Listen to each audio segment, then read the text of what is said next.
You amuse me. I will make you mine. You mean like a boyfriend or like a slave? Yes. Alright, I'm going to talk about the avatar state really quick. So, all the avatar state is a mortal being fused with the spirit Rava, which is the spirit of virtue and light, pretty much.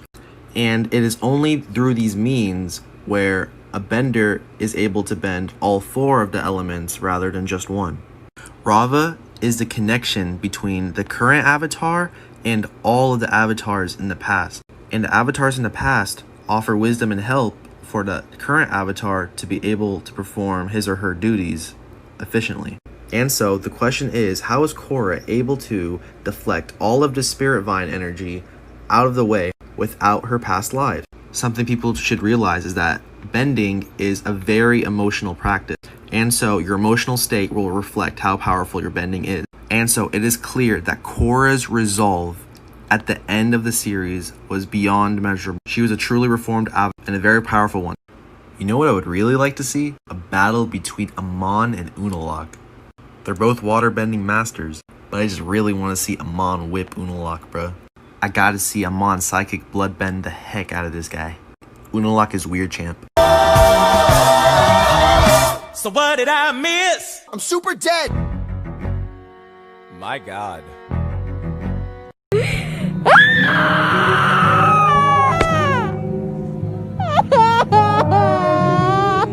The Legend of Korra isn't going to do the same numbers as Avatar: The Last Airbender. And you're right, most sequels don't. But Avatar beat out all the other shows and now is the longest running show in the top 10 on Netflix. Will The Legend of Korra be pulling the same record-breaking numbers?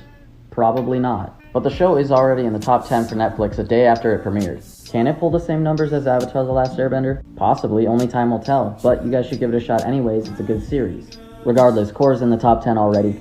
And I want to apologize to all of you for what I did. It was very wrong and I am very sorry. I just would like to move on and lead a normal life. You know, get a job and a wife and change my ways. And I hope this apology impresses you, even though my grandmother made me do it and I don't really mean it. You mean you do mean it? I mean, I do mean it. Bruh, I don't think people realize how strong Korra actually is. Like, people forget she has a really good spiritual connection, which allows her to do things like spirit bending, which we never see Aang do. Yeah, Aang got that energy bending to take people's bending away. But you guys gotta understand, Aang straight up needed the Avatar state in order to defeat Fire Lord Ozai. Or he could have just redirected the lightning at Ozai and just defeated him right then and there. But either way, it wasn't his technique. I feel like Aang has it much easier than Korra, just because he does have all of the avatars behind him, all the reincarnates. Meanwhile, bruh, I'm just gonna let you look at this real quick. Look at this spirit cannon. Look, you see all those vines?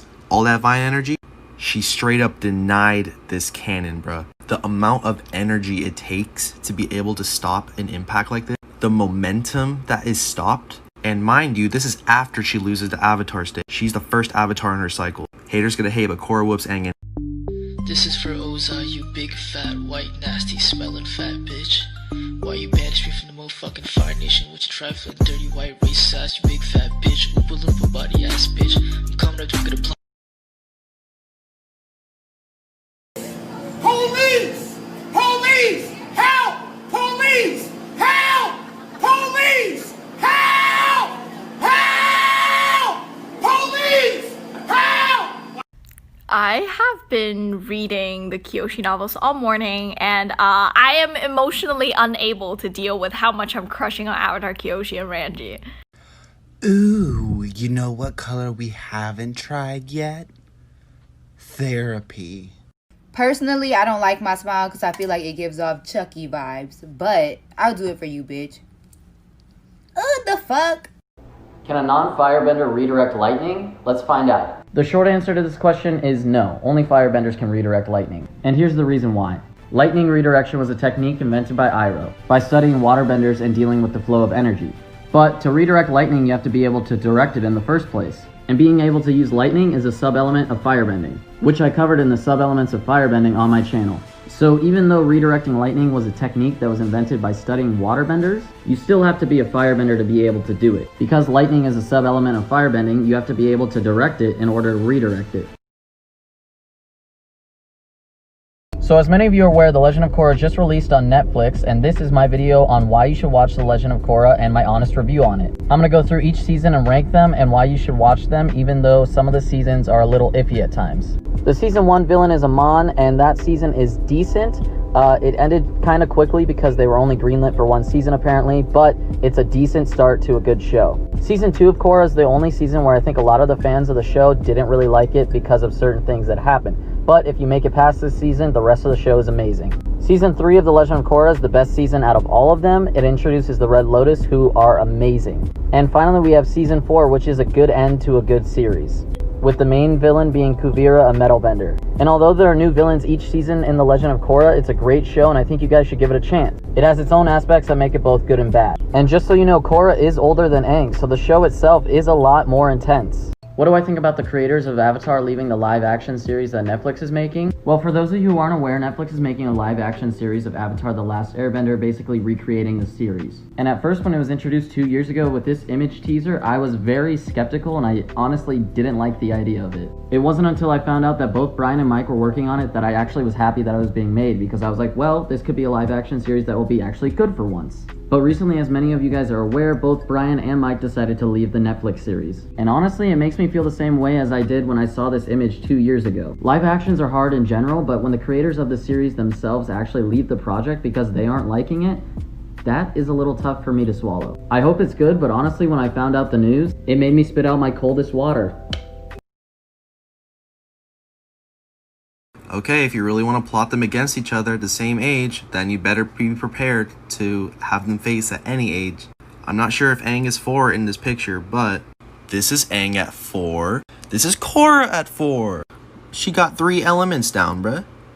Korra is murking Aang at age 4.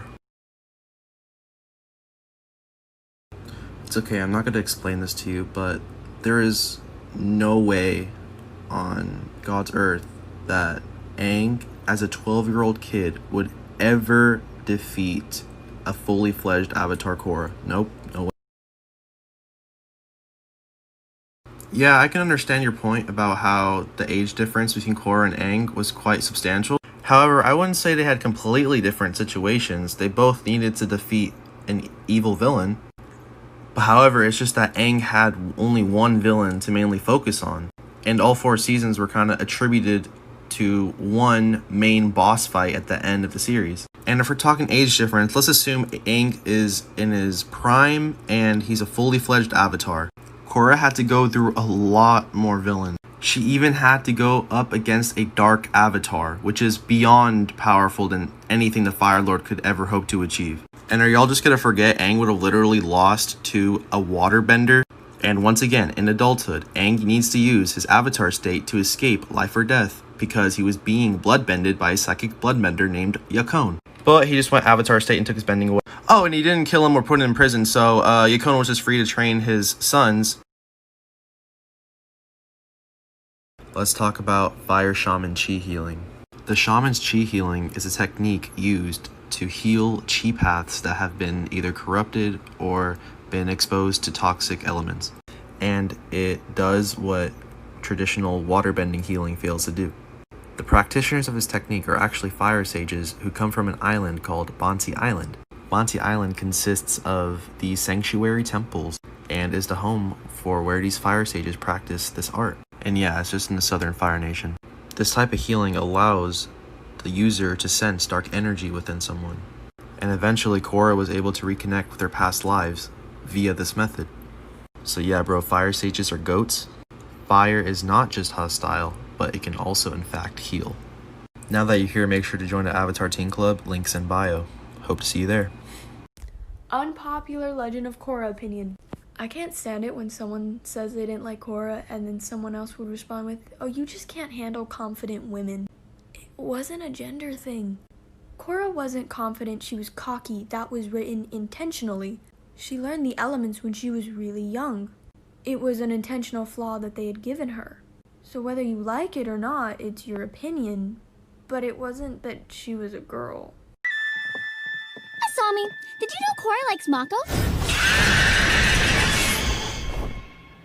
Oh, no, I wasn't completely aware of that.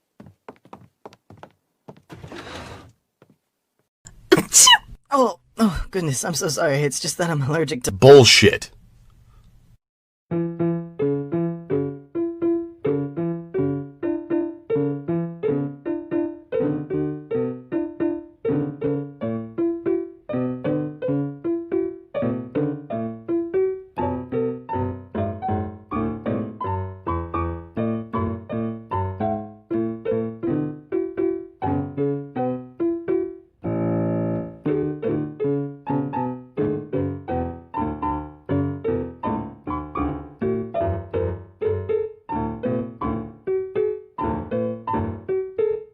Dance like a god. Dance like a god.